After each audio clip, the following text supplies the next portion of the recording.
விவசாய பெருங்குடி மக்களும், ஆசிரிய பெருந்தைகளும், பாட்டாளி தோழர்களும், கைவண்டி எடுப்போரும், கஷ்டப்படுவோரும், கைத்தறி நெசவாளர்களும் பெருவாரியான வாக்களித்து தம்பி நாகராஜ சோழனை வெற்றி பெற வைத்தார்கள். இந்த மணிமாறனுடைய ஆதரவு பெற்ற ஒரே காரணத்தினால் தம்பி எதுக்கு அதெல்லாம் பேசுற, வேற ஏதாச்சும் பேசு. சரி, எந்த நாயனுடைய ஆதரவும் இல்லாமல் அமோகமாக வெற்றி பெற்று விட்டார்கள். அவர் வெற்றி பெற்றதற்கு பின்னால் ஆலை அதிபர்களும், மிட்டா மிராசுகளும், மில் அதிபர்களும், பட்டி கடைக்காரர்களும் மன்னர் மானியத்தை இழந்தாலும் மரியாதை இழக்க மாட்டேன் என்று சொல்லி கிரீடத்தோடு வந்து அமர்ந்திருக்கிற மன்னர் அவர்களும் இங்கு விருந்து நடாத்திக் கொண்டிருக்கிற காட்சி நாம் பார்க்கின்றோம். இதைத்தான் திருவள்ளுவர் துப்பாருக்கு துப்பாய, துப்பாருக்கு துப்பாக்கி வரலன்னு விட்டுரு. ஏன்பா எல்லாரும் பாட்டிலேயே பார்த்துக்கிறேன், நீ பேசுறது யாருமே கவனிக்கல. இதனாலதான் உன்னை எந்த கச்சேரியுமே சேர்த்துக்கிறது இல்ல. ஆமா, இது என்னது? இப்போ நான் எலெக்ஷன்ல ஜெயிச்சவன், எனக்கே மீசை இல்ல, சீட்டே கிடைக்காத உனக்கு எதுக்கு மீசை? ஐயோ, தாடி மீசையில எடுத்தேன், இப்ப ஆகு சகிக்காதப்பா. இப்ப மட்டும் எப்படி இருக்குது? சரி, இப்போ கல்லு குடிச்சா எப்படி வாய் துடைப்ப? இனிமே எப்படி இருக்குது? சரி நம்பி, ஒரு சின்ன கரெக்ஷன், இனிமே நம்மளை அண்ணானு கூப்பிடு.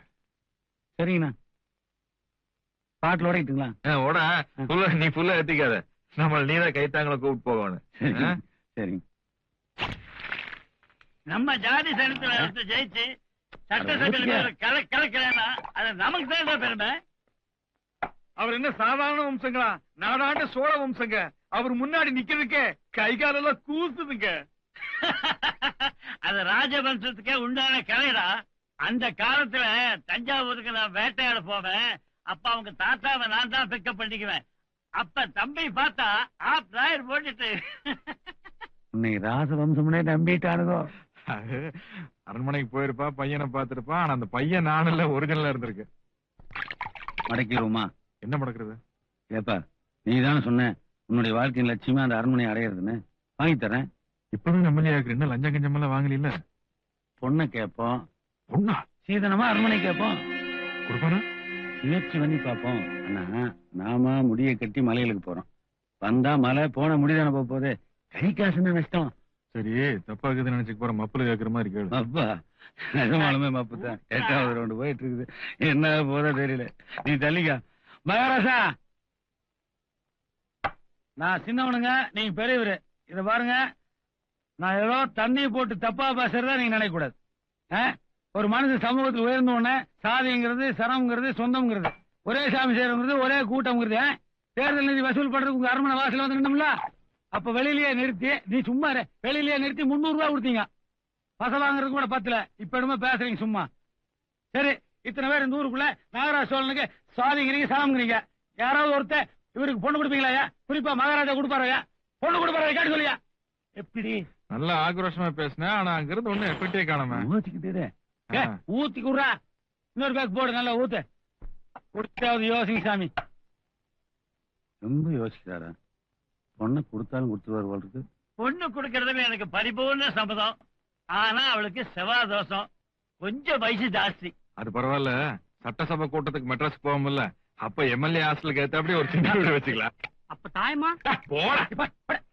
அது யாருப்பா தாயமா? அது ஒண்ணு இல்லைங்க, அவன் தாயினால அம்மானாலும் ஒரே அர்த்தமானு கேக்குறாங்க. எப்படி அவனுக்கு பழக்கம் இல்லைங்க, ஜாஸ்தி ஆயிடுச்சு. அப்புறம் ஊர் ஜனங்களே, பெரியோர்களே, மதிப்பிற்குரிய மகாராஜா அவர்கள் அவருடைய மகள் சிவகாமியை அண்ணன் நாகராஜ சோழன் எம்எல்ஏ அவர்களுக்கு கல்யாணம் செய்து வைக்கிறதா முடிவு செஞ்சுட்டார். கல்யாணம் பண்ணது ஆகி போச்சு. அப்ப நல்லது இடத்துல பேசி முடிவு பண்ணிக்கலாம்ல. இல்லையா பேசுறது? என்ன வேணாலும் கேட்க சொல்லியா? என்ன கேக்குது? எல்லாத்தையும் கேளு. ஐயா, எங்களுக்கு அவ்வளவு பேராசையெல்லாம் கிடையாதுங்க. அந்த பழைய அரண்மனை மட்டும் அண்ணன் பேர்ல நீங்க எழுதி வச்சிட்டீங்கன்னா மறுநாளே கல்யாணம். என்னையா பெரிய அரண்மனை? எனக்குள்ளது ஒரே பொண்ணு, அத்தனை சொத்து மாப்பிளைக்கு தாயா? அந்த பேப்பர் ஐயா, இந்த 5 ரூபா ஸ்டாம்ப் பேப்பர்ல ஒரு கையெழுத்து. நம்பிக்கை இல்லையா? இல்லைங்க, 6 மணிக்கு மேல நாங்க யாரிடம் வாயில பேசுறது இல்லைங்க. ஒரு கையெழுத்து போடுங்க. மனுஷனை நம்புங்கப்பா. கரெக்டுங்க, மனுஷன் நம்பர் தான் இருந்துன்னா அப்புறம் கவர்மெண்ட்ல இருந்து ஸ்டாம்ப் பேப்பர் அடிக்கிறாங்க. ஒரு கையெழுத்து போடுங்க. நட்ட நடவாள் போட்டு போறாரு, கீழே போட சொல்லுங்க. கீழே போடுங்க. கீழே பேப்பர்ல கொஞ்சம் கீழே இறக்கி போடுங்க. போடுங்க. கல்யாணம் முடிஞ்சு நான் அந்த செயினை எனக்கு வாங்கி கொடுத்துருக்கீங்கன்னா அப்ப எனக்கு தாங்க. போடி.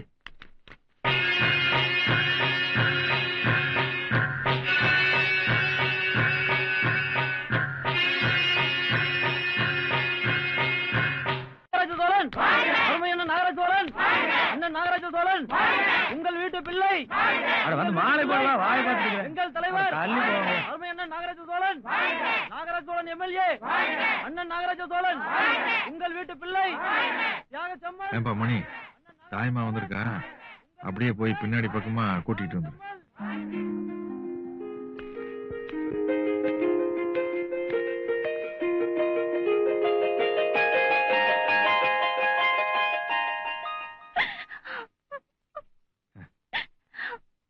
ஆமா, அம்மா அப்பெல்லாம் நல்லா இருக்காங்களா? ஏன் இப்படி அழைச்சு போயிட்டேன்? உங்களை மாலையும் கழுத்துமா பாக்குறதுக்கு எனக்கு எவ்வளவு சந்தோஷமா இருந்துச்சு தெரியுமா? ஆனா என்ன பாக்கணும்னு மட்டும் உங்களுக்கு தோணவே இல்லைல்ல. இத்தனை நாள் உங்களுக்காக என்னோட உயிர் மட்டும்தான் துடிச்சிட்டு இருந்தது. ஆனா இப்போ என்னோட சேர்ந்து இன்னொரு உயிரும் துடிச்சிட்டு இருக்கு. இந்த குழந்தை பிறந்து நம்ம உறவு ஊருக்கு தெரியறதுக்கு முன்னாடி உங்க கையால என் கழுத்துல ஒரு தாலியை கட்டுங்க. முன்னாடியா இருந்தா நம்ம கல்யாணம் சாதாரணமா ஒரு கோயில்ல நடந்திருக்கும். ஆனா இப்ப பெரிய மண்டபத்துல நடக்கும். பெரிய பெரிய தலைவருங்க மந்திரிங்க எல்லாம் வருவாங்க. நம்ம கல்யாணம் போட்ட எல்லா பத்திரிகையிலும் வரும் இல்லைங்க. ஐயோ, அந்த கருமத்தை நினைச்சாதான் மனசு கருக்குன்னு இருக்குது. இப்போ நான் இருக்கிற ரேஞ்சுக்கு நீ என் பக்கத்துல உட்கார்ந்துட்டு இருந்தா நல்லாவா இருக்கும்னு நினைக்கிற? ஏன்னா ஆண்டவன் இருக்கிறாரு, ரொம்ப தங்கமான ஆளு. ஒரு மனுஷன் பிறந்த உடனேயே அவனுக்குன்னு தனியா ஒரு நோட்டு புத்தகத்தை போட்டு இன்னென்ன தேதியில அவனுக்கு என்னென்னதை கொடுக்கறது அப்படின்னு நீட்டா எழுதி வச்சிருக்காரு. அதே மாதிரி கொடுத்துட்டும் இருக்கிறாரு. வாங்கலன்னு வச்சுக்க, பட்டுன்னு கோபம் வந்து படின்னு பக்கத்தையே கழிச்சிருவாருல.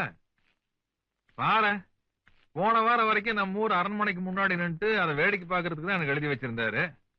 இந்த வாரம் அந்த அரண்மனையே எனக்கு எழுதி வச்சிட்டாருல. போன வாரம் அந்த மகாராஜா நம்மளை கூப்பிட்டு உட்கார வச்சுட்டு ஃபுல்லா ஒரு பாட்டில் மெக்டோல் ஏத்திக்கிட்டு என் உடனே கல்யாணம் பண்ணிக்கிறேன்னு கேட்கிறாருன்னு நான் என்ன சொல்லி பண்ணி நினைக்கிறேன்? வேண்டாம் தானே சொன்னீங்க. கெடுச்சிருவா, வேண்டாம்னு சொல்லி ஆண்டவன் நம்ம மேல கோவிச்சு பழையபடி தேங்காய் ஊருக்கு விட்டாருன்னா. தாய்மா, தேர்தல் நிதி வசூல் பண்றக்கா அரண்மனைக்கு போயிருந்தப்ப ஏண்டா அமாவாசை உனக்கெல்லாம் அரசியல் வேணுமான்னு கேட்ட அதே மகாராஜா இப்ப நான் எம்எல்ஏ ஆனதுக்கு அப்புறம் அரண்மனையை வேணுமான்னு கேட்கிறேன். எப்படி ஆளுங்க ஒரு டைப்பு.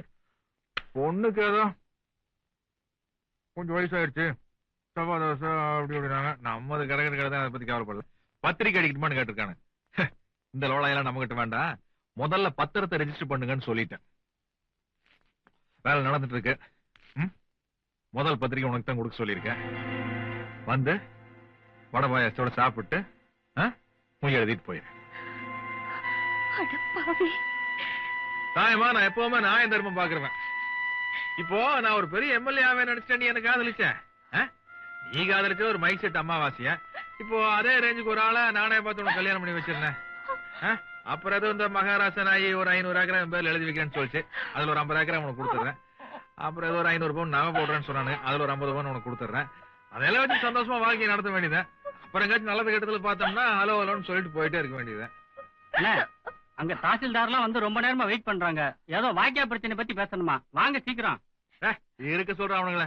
பா பாத்தியா, உங்க கூட ஒரு 10 நிமிஷம் நிம்மதியா பேசலாம்னா விட மாட்டேங்கிறானு. அது நீ நம்மளை கல்யாணம் பண்ணிட்டு உனக்கு எந்த விதமான சந்தோஷமும் கிடைக்காது. அப்ப நான் வரேன். ஐயா மறந்துட்டு பாத்தியா, விளையாட்டு நம்ம விட்டு அடிச்சிடாத, கலைச்சிரு. நான் காட்டி என்ன, அது என்ன கிரவுண்டா வச்சிருந்த விளையாடுறதுக்கு? ஐயோ,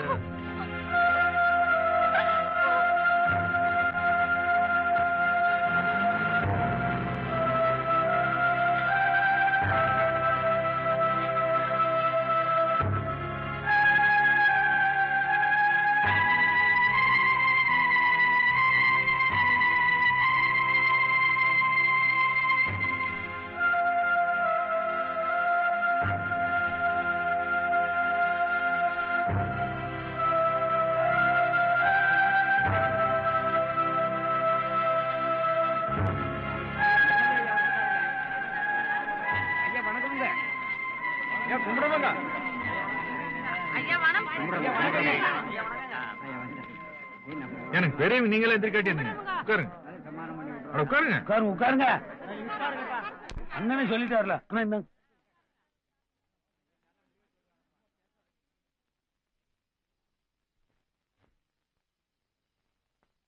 மணி அண்ணா பாத்துட்டு இருக்காடி, இந்த பஞ்சாயத்து கொடு. ஒண்ணும் இல்லைங்க, வர்ற ஆவணி 22ஆம் தேதி நல்ல நாளுங்க. வேணும்னா அன்னைக்கு கூட முகூர்த்தத்தை வச்சுக்கலாம். தாயமாவுக்கு மட்டும் இல்லைங்க, என் தொகுதியில எந்த ஒரு பொண்ணுக்கு இந்த மாதிரி நிலைமை ஏற்பட்டிருந்தாலும் நான் இந்த மாதிரி முடிவு தாங்க எடுத்திருப்பேன். ஆனா அதுக்கு முன்னாடி அந்த பொண்ணோட வயித்துல வளர்ற குழந்தைக்கு உண்மையான தகப்பன் யாருன்னு தெரிஞ்சதுன்னா அடுத்த நிமிஷமே தாலியும் கட்டிடலாம். அந்த குழந்தைக்கு யாரு வேணும்னாலும் அப்பனா இருக்கட்டுங்க. நான் சாகுற வரைக்கும் அந்த குழந்தையை வச்சு காப்பாற்ற வேண்டியது என்னோட பொறுப்பு. அந்த குழந்தைக்கு யாரு வேணும்னாலும் அப்பனா இருக்கட்டுங்க. இன்னையில இருந்து அது son of Nagaraja Cholan MA MLA, great grand son of Rajaraja Cholan Thanjavur. அந்த குழந்தைக்கு யாரு வேணும்னாலும் அப்பனா இருக்கட்டுங்க. அவனை வெளிநாட்டுக்கெல்லாம் அனுப்பிச்சு படிக்க வச்சு ஆளாக்க வேண்டியது என்னோட பொறுப்பு. சத்தியமா அரசியல் ஈடுபடுத்த மாட்டேன். ஆனா அப்ப நாருன்னு தெரிஞ்சுட்டா, ஏன்னா அந்த பிரதர் ஒரு சமயம் மனம் தெரிஞ்சு வந்துட்டா இவங்களை எல்லாம் அவர்கிட்ட ஒப்படைச்சிட்டு நான் என்னுடைய பொது வாழ்க்கையில ஐக்கியமாயிடலாம். அதனாலதான் கேட்கிறேன். நிபந்தனை இல்லாம அந்த பொண்ணை நான் கல்யாணம் பண்ணி ஒத்துக்கிட்டா அப்புறம் அந்த பொண்ணு கொடுத்த பிராத உண்மையை ஆகி போகுங்க. சத்தியமா சொல்லுங்க, இந்த பொண்ணு நான் கண்ணாலையும் கூட பார்த்தது கிடையாது. எம்எல்ஏ பதவிங்கிறது நீங்க எல்லாம் எனக்கு போட்ட பிச்சை. உங்களுக்கு எல்லாம் தெரியுமில்லைன்னா சொல்லிடுங்க, நான் அந்த பதவியை ராஜினாமா பண்ணிட்டு பழையபடி தேங்காய் பொறுக்கிறதுக்கு எங்க தாத்தா ராஜராஜ சோழனோட அரண்மனை தஞ்சாவூர்ல இருக்குதுங்க. அதுக்கு பின்னாடி ஒரு 100 ஏக்கரா தென்னந்தோப்பு இருக்குது. அதான் சொன்ன அங்க போய் விவசாயம் பார்த்து செட்டில் ஆயிருக்கேன்.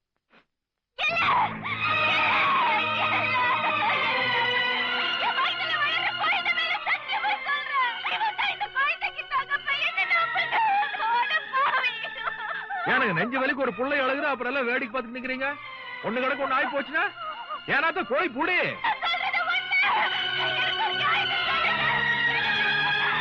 பஞ்சாயத்து பண்ணி வச்சு போங்க.